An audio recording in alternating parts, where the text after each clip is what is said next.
Hello नमस्कार, welcome to inculcate learning. Intelligence हम cover कर रहे हैं, तो आज कॉन्सेप्ट ऑफ आईक्यू की बात करेंगे कि इंटेलिजेंस क्वोशिएंट होता क्या है, किसने दिया, क्या चीज है। ओके, टर्म वन की क्लासिफिकेशन की बात करेंगे क्योंकि टर्म वन की क्लासिफिकेशन कई बार क्वेश्चन इसमें से आ जाते हैं, चाहे वो ऑब्जेक्टिव हो या फिर आपके थ्योरेटिकल एग्जाम में पूछे गए हों। क्योंकि टर्म वन ने क्लासिफिकेशन क्या दी थी कि इतना आईक्यू अगर होगा तो वो इंसान सुपीरियर होगा, नॉर्मल होगा या क्या होगा। ठीक है, सो वो क्लासिफिकेशन इन्होंने दे रखी है। कॉन्स्टेंसी ऑफ आईक्यू, क्या बचपन से लेके बूढ़े होने तक या कब तक आईक्यू जो है वो क्या वो कांस्टेंट रहेगा या आईक्यू चेंज हो सकता है कि बचपन में बहुत इंटेलिजेंट बच्चा था और बाद में कम हो गया आईक्यू, तो क्या ऐसा हो सकता है या कांस्टेंट रहता है, उसके बारे में बात करेंगे। फैक्टर्स अफेक्टिंग आईक्यू, आईक्यू को क्या क्या फैक्टर्स अफेक्ट कर सकते हैं और लिमिटेशन क्या है इस कॉन्सेप्ट ऑफ आईक्यू की, कि क्यों मतलब क्या क्या जो है लिमिटेशंस या वो होता है ना कमियां, कि जो कॉन्सेप्ट ऑफ आईक्यू की हम बात कर रहे हैं, इसको मेजर करेंगे या जो भी चीजें करेंगे हम इसके अंडर, तो उनकी लिमिटेशंस क्या होंगी, कमियां क्या होगी। Okay, this is presented by me Raveena. Videos informative लगे तो इनकलकेट लर्निंग को प्लीज लाइक शेयर सब्सक्राइब कर दीजिएगा। चलिए, आईक्यू यानी इंटेलिजेंस क्वोशिएंट। एल्फ्रेड बिने, कुछ एक नाम आपको याद रखने होंगे। एल्फ्रेड बिने का नाम याद रखेंगे। इन्होंने सबसे पहले फॉर्मुलाइज किया था कॉन्सेप्ट ऑफ इंटेलिजेंस को, मेंटल एज की बात इन्होंने की थी। ओके, इन्होंने काफी एफर्ट डाला था इंटेलिजेंस टेस्ट डेवलप करने के लिए और इनको फादर ऑफ मेंटल टेस्टिंग भी बोला जाता है। ओके, विलियम स्टर्न जो है उन्होंने 1992 में इंटेलिजेंस क्वोशिएंट टर्म दी थी, यानी ये टर्म इन्होंने दी थी बट कॉन्सेप्ट की बात अलग इंसान ने की थी, तो ये याद रखना है। पहला इंटेलिजेंस टेस्ट हम बोल रहे हैं ना, बिने ने इन्होंने कोशिश की थी इंटेलिजेंस टेस्ट डेवलप करने की, तो इन्होंने पहला इंटेलिजेंस टेस्ट जो है इंटेलिजेंस टेस्ट वो साइमन के साथ मिलके बनाया था, तो बिने साइमन स्केल जो है इसको बोल देते हैं। 1905 में ये पब्लिश हुआ था। जो ओरिजिनल स्केल था जिससे मेजर आप कर सकते हैं उस पे 30 आइटम्स की बात की गई थी, तो 1905 में पब्लिश हुआ। 1908 में जाके इसको वापस से रिवाइज किया गया, ऑल्दो बहुत ज्यादा रिवीजन इसमें देखने को नहीं मिली। मेजॉरिटी ऑफ स्केल जो है उसमें कोई चेंज नहीं किया गया। 1911 की बात करें, 1911 में जाके ये स्केल दोबारा से रिवाइज किया गया। जो एज की रेंज है ना, जो पहले बच्चों तक थी, चिल्ड्रन के मतलब वो होता है ना, चिल्ड्रन तक थी, उनका हम आईक्यू मेजर कर रहे थे, उसको इन्होंने बढ़ा के अडल्ट्स भी इसमें इंक्लूड कर दिए, तो एक्सटेंड कर दिया इस स्केल को अडल्टहुड तक। ठीक है, as opposed to its previous use for the diagnosis. पहले किस लिए था, मेंटल रिटार्डेशन बच्चों में देखने के लिए, बट अब अडल्ट्स की बात भी इन्होंने की, एक्सटेंड किया उसको। तो जब जैसे ही अडल्ट्स का इंक्लूजन हुआ, इनका जो स्केल था ऑब्वियसली वो रीबैलेंस करना पड़ेगा, तो बिने ने क्या किया, 5 आइटम्स हर एज लेवल के लिए इंक्लूड कर दिए, यानी इन्फेंसी लगा लो, नहीं चिल्ड्रन बच्चों के लिए, अडल्ट के लिए, सबके लिए 5 आइटम्स जो है इन्होंने रखे हर एज ग्रुप के लिए। ठीक है, एबिलिटीज टारगेटेड बाय 1911 एडिशन। कौन कौन सी एबिलिटीज टारगेट की इन्होंने, यानी लैंग्वेज, ऑडिटरी प्रोसेस क्या देखते हैं, कैसे आप प्रोसेस करते हैं सुनी हुई चीज को, कैसे देखी हुई चीज को प्रोसेस करते हैं, लर्निंग कैसे हो रही है, मेमोरी जो है उसमें कितना रह पाता है, या प्रॉब्लम को सोल्व कैसे कर रहा है बच्चा या अडल्ट। ओके, तो ये सारी चीजें टारगेट की गई जब 1911 में इसको क्या किया गया, अडल्ट्स के लिए एक्सटेंड किया गया, यानी ये मॉडिफिकेशंस भी यहां पर हुई। उसके बाद टर्मन ने क्या किया, जो टर्मन जो है स्टैनफोर्ड यूनिवर्सिटी, वहां पे इन्होंने वापस से रिवाइज करना शुरू किया 1911 वाले को। बेसिकली 1905 में डेवलप हुआ, 1908 में रिवीजन हुआ जिसमें ज्यादा कुछ चेंज नहीं हुआ, 1911 में चेंज हुआ, 1911 में चेंज हुआ और इसको क्या कर दिया गया, अडल्ट के लिए एक्सटेंड कर दिया गया। तो ये इसकी सीक्वेंस आपको याद रखनी है थोड़ी सी। 1911 और 1911 वाले स्केल को रिवाइज करने के लिए 1916 में, 12 में एक्चुअली, 16 में तो पब्लिश हुआ था ये, 12 में ये जो टर्मन है इन्होंने रिवाइज करना शुरू किया जो बिने का स्केल था, और फिर वो पब्लिश हुआ, जो इन्होंने चेंज किया ना वो पब्लिश हुआ 1916 में स्टैनफोर्ड बिने, क्योंकि बिने का ही स्केल इन्होंने क्या किया था, मॉडिफाई किया था, और वो स्टैनफोर्ड यूनिवर्सिटी से में काम कर रहे थे टर्मन, तो इन्होंने स्टैनफोर्ड और बिने ये नाम जो है इस इंटेलिजेंस स्केल का रख दिया। ओके, गाल्टन ने भी काफी काम किया है इंटेलिजेंस के ऊपर, या मेंटल मेजरमेंट की बात इन्होंने की है, कैसे मेजर करेंगे। स्टर्न ने जो है मेजरमेंट ऑफ आईक्यू ये कॉन्सेप्ट दिया, मतलब हम मेजर कर सकते हैं। फिर ये फॉर्मूला की जब बात आएगी तो टर्मन ने जो है ये फॉर्मूला दिया जी। टर्मन ने 100 से मल्टीप्लाई भी इसलिए किया ताकि पॉइंट्स में चीजें ना आए, और 100 से मल्टीप्लाई करके वो एक वैल्यू जो है वो अच्छे से हमें मिल जाए। ओके, अब ये जो चीज हुई ना 1916 में जो पब्लिश हुआ, 1917 में फिर वर्ल्ड वॉर शुरू हो गया, तो वर्ल्ड 1919 में हुआ था आई थिंक शुरू, तो वर्ल्ड वॉर 1 के दौरान 1917 में एक कमेटी बनाई गई, ओके, अमेरिकन साइकोलॉजिकल एसोसिएशन, किसकी लीडरशिप के अंडर? रॉबर्ट एम यर्क्स के अंडर। इन्होंने प्रिस्क्राइब किया कि जो इंटेलिजेंस टेस्ट बनाए गए हैं इनको यूज कीजिए। किस लिए यूज कर रहे हैं? रैपिड क्लासिफिकेशन, किसकी? आर्मी पर्सनल की, यानी जो आर्मी में भर्ती हैं लोग जो लड़ाई करेंगे अब वॉर में जाके, तो वो जो लड़ाई करेंगे उस मतलब उनका क्या आईक्यू लेवल है या कैसे हम उनको डिवाइड कर सकते हैं कि हाँ ये बेटर है या ये कम बेटर है, ओके। तो वो आर्मी पर्सनल्स के लिए इंटेलिजेंस टेस्ट को यूज किया गया। तो इन्होंने क्या किया, जो अमेरिकन आर्मी के जो साइकोलॉजिस्ट थे उन्होंने 2 टेस्ट बनाई, एक था आर्मी अल्फा टेस्ट, एक था army beta test. Army alpha test जो है वो लैंग्वेज टेस्ट था और आर्मी बीटा टेस्ट जो है वो नॉन लैंग्वेज परफॉर्मेंस टेस्ट था। मतलब जो एक ये ऐसे लगा सकते हैं, जो पढ़े लिखे लोग थे उनके लिए आर्मी अल्फा था और जो पढ़े लिखे नहीं थे, जो नहीं लिख पढ़ पा रहे थे, उनके लिए आर्मी बीटा था, ओके। तो ये जो है 2 टेस्ट, इंटेलिजेंस टेस्ट उस टाइम पे डेवलप हुए। ये फॉर्मूला है, सबको पता है, mental as divided by chronological age into में 100।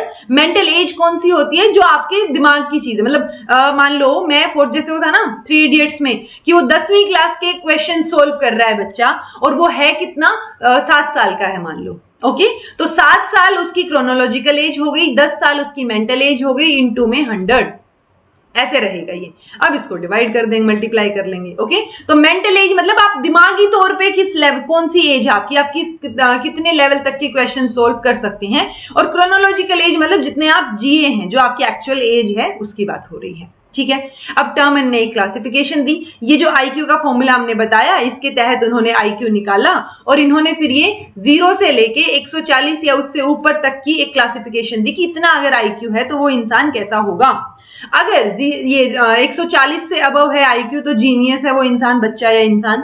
130 से 39 है तो वेरी सुपीरियर।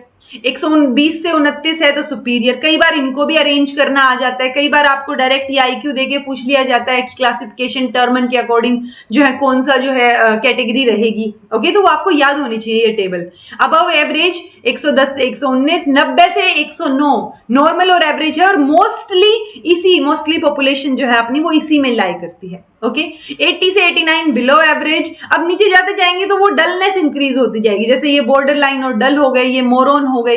मोरोन भी हम किसको, मूर्ख को ही बोल रहे हैं। देन इम्बेसाइल हो गए या इडियट हो गए, तो वो मूर्खता जो है उसका लेवल इंक्रीज होता जाएगा जैसे जैसे आईक्यू डाउन जाता जाएगा, ओके।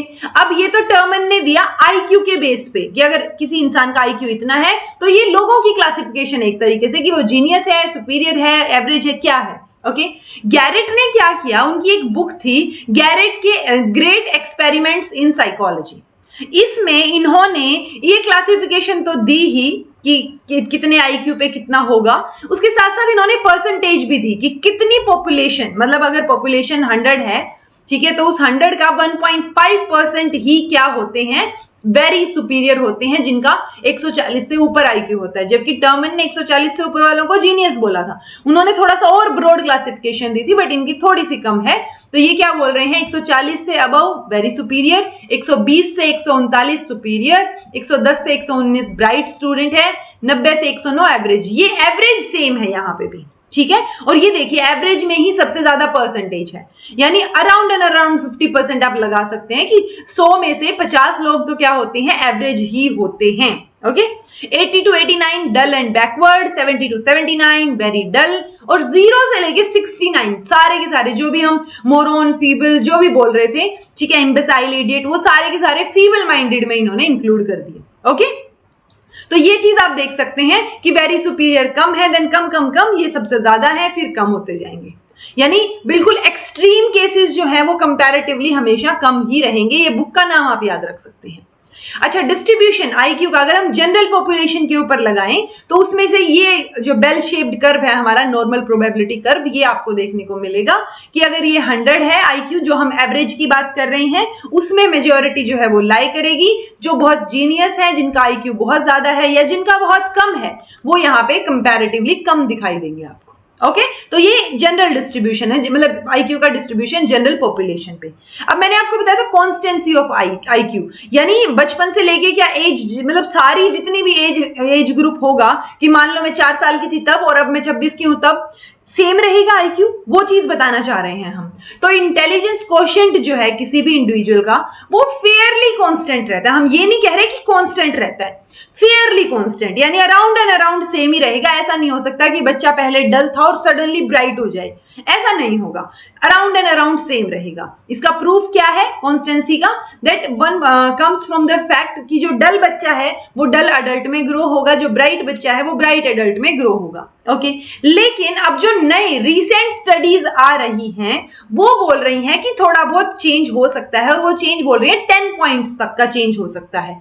यानी आपकी सिचुएशन, आपकी कंडीशन, एनवायरमेंट, उनके बेसिस पे, आपकी मेहनत के बेसिस पे 10 पॉइंट्स तक आपका आईक्यू चेंज हो सकता है, कि अगर पहले आपका आईक्यू 109 है तो आप 120 तक उसको ले जा सकते हैं, ऐसा रीसेंट इन्वेस्टिगेशंस बताती हैं। उन रीसेंट इन्वेस्टिगेशंस में एक कैटल की स्टडी है और एक डिक्सन की स्टडी है, दोनों देख लेते हैं एक बार। कैटल की स्टडी में इन्होंने क्या किया, in a study in which the interval between the first and second test varied from 0 से लेके, मतलब जब बच्चा पैदा हुआ है, from and 72 months।